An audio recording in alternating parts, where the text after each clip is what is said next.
조선시대의 선비 한 사람이 한양을 향하여 과거를 보기 위해서 걸어가고 있었습니다. 초행길이기 때문에 어느 정도 가야 도성에 도착할지 알 수가 없었습니다.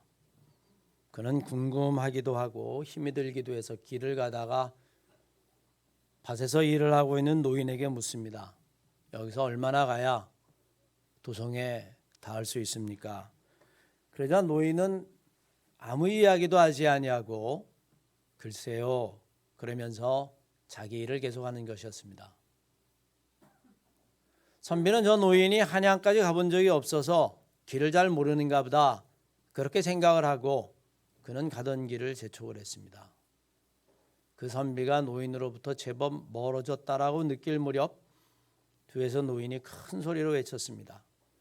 그 정도 걸음걸이로 가면 오늘 밤 안에 도성에 도착하게 될 겁니다. 이 노인은 그 선비의 걸음걸이를 보고 그가 도착할 시간을 말해준 겁니다. 같은 길이라도 한눈을 팔면서 어슬렁어슬렁 놀면서 그렇게 가는 사람이 있는가 하면 부지런히 피곤한 몸이라도 이끌고 고단을 이기며 걸어가는 사람도 있을 수 있습니다. 노인은 선비의 걸음을 보고 나서야 비로소 그것을 가르쳐 준 것입니다. 어리석은 질문에 정말 지혜로운 대답입니다. 우리는 그것을 우문, 현답이라고 이야기하죠. 인생길도 마찬가지입니다. 인생의 걸음도 마찬가지입니다. 누구나 한 평생을 다 살아가는 것 같지만 정말 최선을 다해서 부지런히 그렇게 살아가는 사람이 있는가 하면 힘들다고 주저앉고 게으르고 나태하게 사는 사람이 있고 똑같은 24시간도 정말 쪼개 쓰고 귀하게 쓰고 보람 있게 쓰는 사람이 있는가 하면 시간조차도 자기에게 주어진 그 세월조차도 허송세월하며 인생을 사는 사람이 있죠. 자기의 삶의 기준을 가지고 살아가는 사람이 있는가 하면 내 삶의 기준이 아니라 다른 사람이 나의 기준이 되어서 다른 사람들을 쫓아가며 사는 사람도 있습니다. 누구나 살아가는 방법과 목적 그리고 태도가 다른 겁니다. 그저 남을 바라보며 그것이 인생의 기준이라고 생각하는 사람들은 남들이 다 가진 명품 가방 하나 갖지 못했으면 나는 인생의 낙오자라고 생각하고 자기의 삶이 슬프다고 생각을 합니다. 그러나 어떤 젊은이들은 천가방 하나를 들고 다니면서도 당당하게 자기의 인생과 계획을 가지고 멋지게 살아가는 젊은이도 있습니다. 40년 전에 제가 대학 시절에는 가장 좋은 옷이 뭐였냐면 나이키 신발과 쪼다시 청바지였어요. 가난한 신학생으로서 그것은 정말 엄두도 내지 못할 귀한 명품이었습니다. 아주 큰 교회, 성공한 교회 그런 목사 아들이나 입을 수 있을까? 신을 수 있을까? 정말 그것은 꿈의 브랜드였었죠. 시골에서 올라온 제 친구 하나는 어느 날 강의실에 들어왔는데 친구들이 그를 보고 빵 터졌습니다. 하얀 고무신을 신었는데 고무신에다 매직으로 쫙 그려놓고 조선 나이키 딱 이렇게 써놓은 거예요. 어떤 마음이었을까? 나는 그 나이키가 부럽지 않다라고 하는 이야기였을까? 아니면 나는 그런 게 없어도 당당하다라는 이야기였을까? 하여튼 친구들은 그를 보면서 조선 나이키라고 불렀습니다. 그는 지금도 남의 눈치 보지 아니하고 당당하게 건강하게 목회를 잘하고 있습니다. 인생의 걸음걸이든 아니면 삶의 태도든 그 사람이 어떻게 살아가는가 하는 것은 그 사람의 마음에 따라 달라지게 됩니다. 마음의 차이 혹은 생각의 차이가 전혀 다른 인생을 살게 하죠. 세상 사람들은 보는 눈이 다 다릅니다. 우리는 그것을 세계관이라고 이야기하기도 하고 가치관이라고 이야기하기도 하고 우리는 그것을 믿음이라고 말합니다. 오늘 살아가는 현대인들은 어떤 가치관을 가지고 살아갈까요? 그들의 가치관은 무엇일까요? 100년 전에는 양반과 상놈이라는 것이 있었어요. 아니 노예와 주인이라고 하는 끔찍한 사회적인 제도가 있었습니다. 지금은 여러분 그런 신분의 제도는 없어졌지만 여전히 존재하는 걸 우리는 알죠. 부와 가난이라고 하는 차별이 있습니다. 예전에는 태어나면 결정되어지는 신분의 차이라면 지금은 소유의 차이가 인간을 차별하고 구별합니다. 어떤 사람들은 사회가 평등하고 정의로운 세상이 될 거라고 주장하지만 여러분 한번 생각해 보십시오. 수천 년 동안 세상에 단 한 번이라도 정말 공정하고 정의로운 세상, 평등의 세상이 있었던가요? 저도 사실 궁금해요. 젊은 날에 막 신학을 할 때는 그런 정의로운 세상, 공정한 세상, 모든 인간이 평등하게 행복한 세상을 꿈꾸었습니다. 40년이 흐른 지금 저는 단 한 번도 본 적이 없습니다. 물론 여러분 성경에는 딱 한 군데 이것을 기록해 놓고 있습니다. 사도행전 2장 42절 이하의 말씀에 보면 사람들은 사도의 가르침을 받으며 서로 교제하고 빵을 나누고 먹고 기도한 일에 힘썼습니다. 사도들을 통해서 많은 기적과 표적이 나타났습니다. 그러자 모든 사람들은 하나님을 경외하는 마음을 갖기 시작했습니다. 믿는 사람들은 다 모여서 모든 물건을 공통으로 사용하며 살았습니다. 상상이 되십니까? 우리 한마음교회를 따진 모든 사람들이 다 수입이 생긴 거를 다 가져와서 골고루 나누면서 살았다는 거예요. 재산과 모든 소유를 다 팔아서 필요한 사람들에 따라서 필요한 만큼을 나누어 주었습니다. 그들은 날마다 한 마음을 가지고 성전뜰에 모였습니다. 집집마다 돌아가며 함께 모여 기도하고 순수한 마음을 가지고 서로 식사하며 먹을 것을 나누었습니다. 그들은 하나님을 찬양했습니다. 모든 사람들이 다 이들을 칭찬했습니다. 그래서 날마다 믿는 사람의 수는 점점 늘어나기 시작했습니다. 꿈의 공동체죠. 학자들은 이것을 초대 원시 공산 공동체다. 여러분 이렇게 이야기합니다. 재산을 다 팔아서 모든 사람이 다 가난하고 부한 사람이 없는. 하지만 여러분 이런 공동체가 오래가질 못합니다. 사도행전 2장에 나와 있는데 사도행전 5장 6장 들어가 보면 교회 내 수가 점점 늘어나고 믿는 사람들의 수가 점점 많아지자 사랑과 믿음 이것이 이기심과 탐욕에 의해서 무너져 내리기 시작합니다. 그 이후부터는 믿음과 불신, 이기심과 사랑, 탐욕과 희생 이런 것들이 뒤섞여 왔습니다. 인간의 역사가 그래요. 어느 한순간에도 믿음이 이긴 적이 있지만 때로는 불신이 더 강한 적도 있었습니다. 어느 한순간에는 사랑이 넘쳐난 적도 있었지만 때로는 인간이 이기심과 탐욕을 가졌기 때문에 아무리 사랑을 이야기해도 사랑이 소용이 없던 적도 있습니다. 바울은 이것을 영적인 싸움이다. 여러분 그렇게 이야기했어요. 진리와 불의, 하나님의 사랑과 이기심, 탐욕과 헌신, 희생 이 두 가지는 영적인 싸움이다. 우리는 이 영적인 싸움에서 어디에 서야 할까요? 말할 것도 없이 우리는 하나님의 편에, 믿음의 편에, 신앙의 편에, 사랑의 편에, 희생과 헌신의 편에 서야 할 겁니다. 믿음을 잃어버린다라고 하는 것은 우리가 더 이상 하나님의 백성이 아니라는 것을 말하는 것이고 우리는 세상 사람들과 세상 사람들과 차별을 할 게 없어요. 그냥 세상 사람들과 똑같아질 뿐입니다. 믿음이 있었던 신앙의 선조들은 믿음이 없는 사람들이 바라볼 때는 어리석게 보일지 모르지만 믿음을 버리고 살아가느니 차라리 나는 순교하고 말겠다. 그래서 수많은 사람들이 순교의 길을 갔고 교부 중에 한 사람은 기독교는 순교의 피를 먹고 자란 종교다라고 이야기합니다. 우리는 그 믿음을 지금도 이어받고 있죠.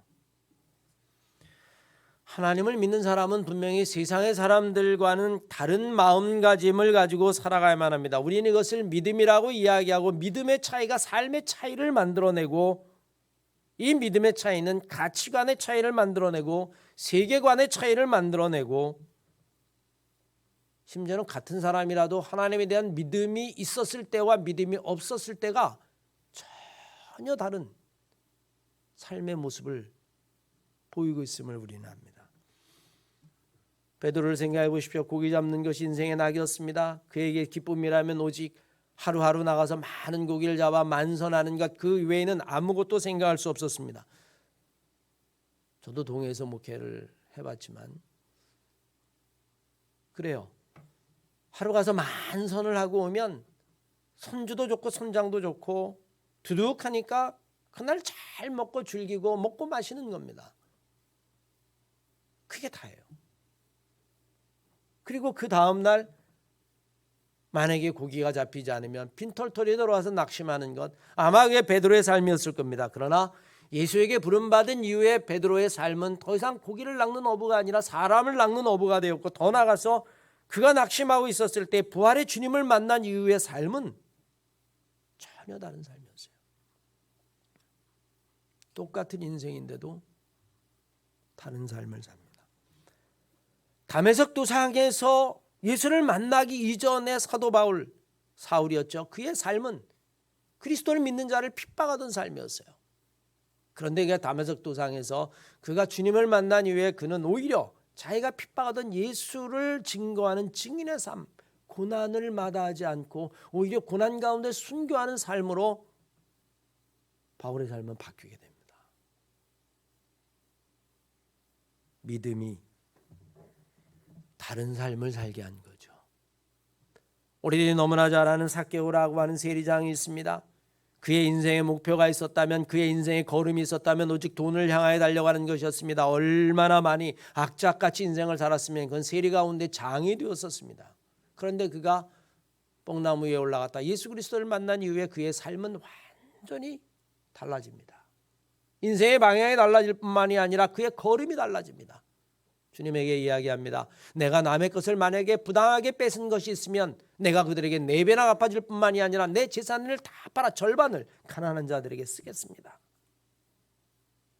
그 인생의 걸음과 목적 전혀 다른 거죠. 무엇이 이렇게 다른 삶을 살게 할까요? 바로 믿음입니다.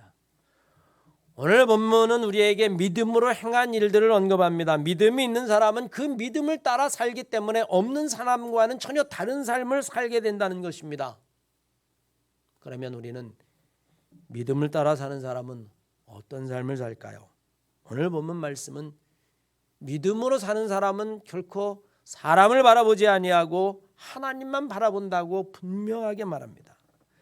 사람을 두려워하는 것이 아니라 오히려 하나님을 두려워한다는 것입니다. 사람들의 이야기, 사람들이 나를 어떻게 보느냐, 그것도 중요할지 모르지만 정말 중요한 것은 내가 하나님을 바라보며 하나님의 말씀과 하나님이 기뻐하는 삶을 살아간다는 겁니다. 하나님이 나를 어떻게 볼 거냐 하는 것이 훨씬 더 중요하다는 거죠.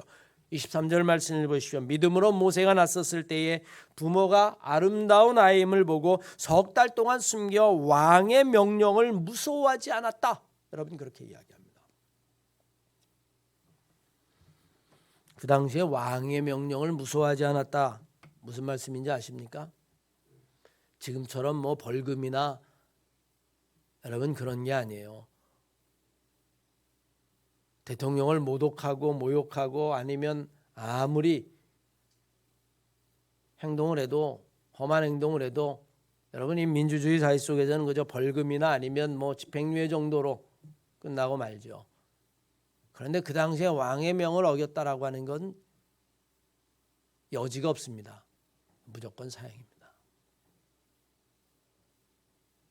그런데도 불구하고 오늘 본문 말씀에 보면 왕의 명령을 두려워하지 않았다라고 이야기합니다. 이게 어떻게 가능할까요? 다른 사람들은 왕의 명령을 두려워해서 아이를 낳으면 남자아이는 다 죽일 수밖에 없었는데 모세의 부모는 그러지 않았다는 겁니다. 서로 내가 걸려서 죽음을 당한다 할지라도 나는 왕의 명령을 따르지 아니하고 내 신앙의 법 하나님의 말씀을 따라 내 삶을 살겠다. 이렇게 다른 삶을 살게 한 것 바로 믿음 때문이죠.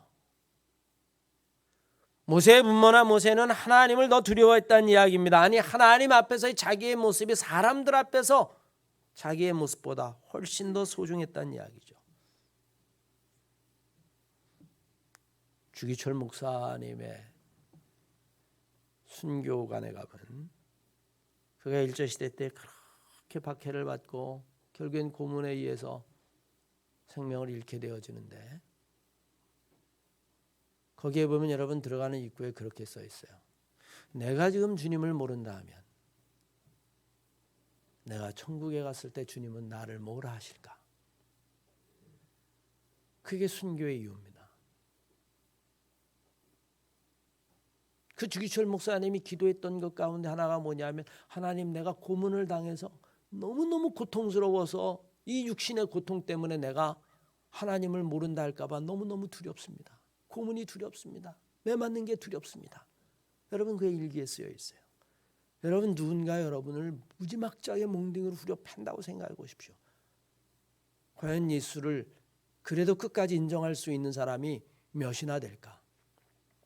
결국에 주기철 목사님은 그 고난의 후유증으로 생을 마감하게 되어지죠.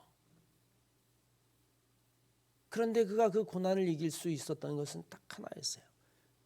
내가 여기서 주님을 모른다 하면 내가 천국 가서 주님을 어찌 배울까?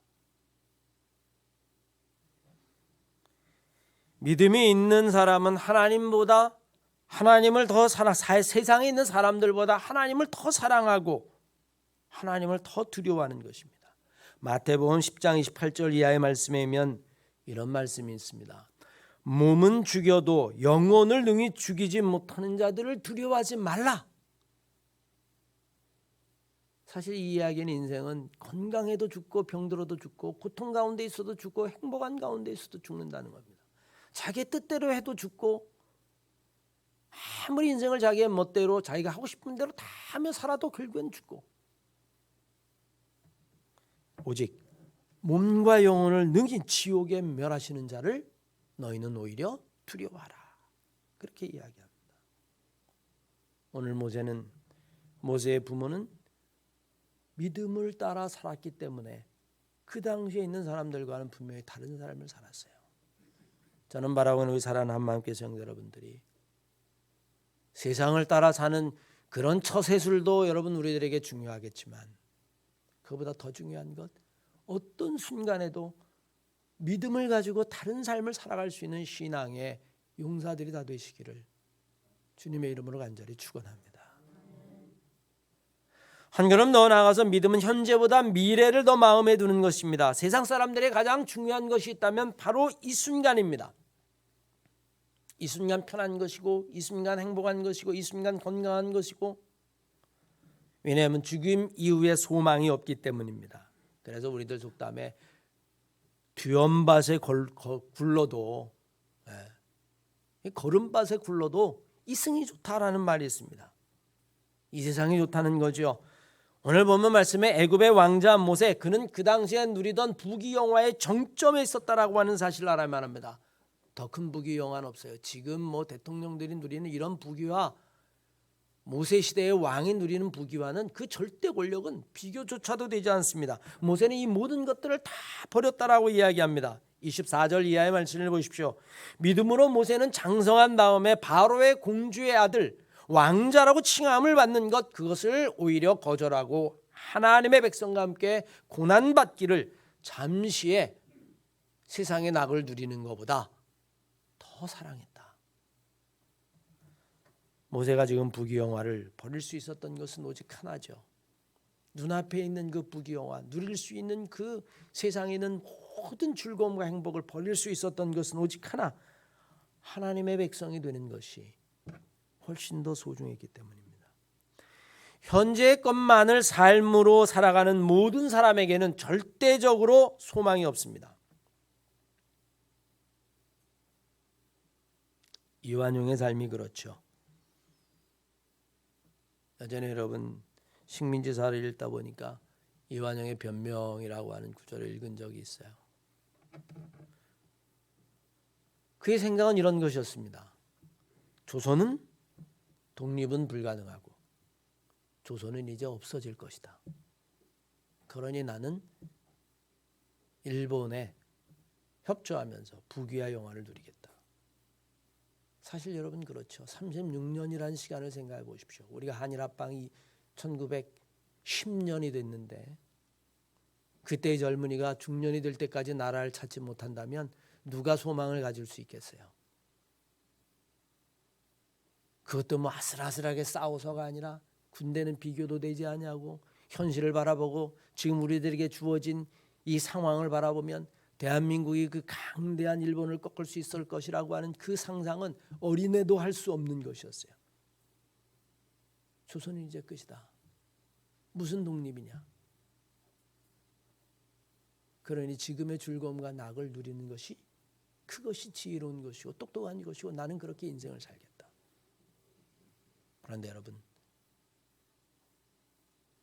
40, 50년 만에 우리는 독립을 했어요. 그리고 우리는 지금 대한민국입니다.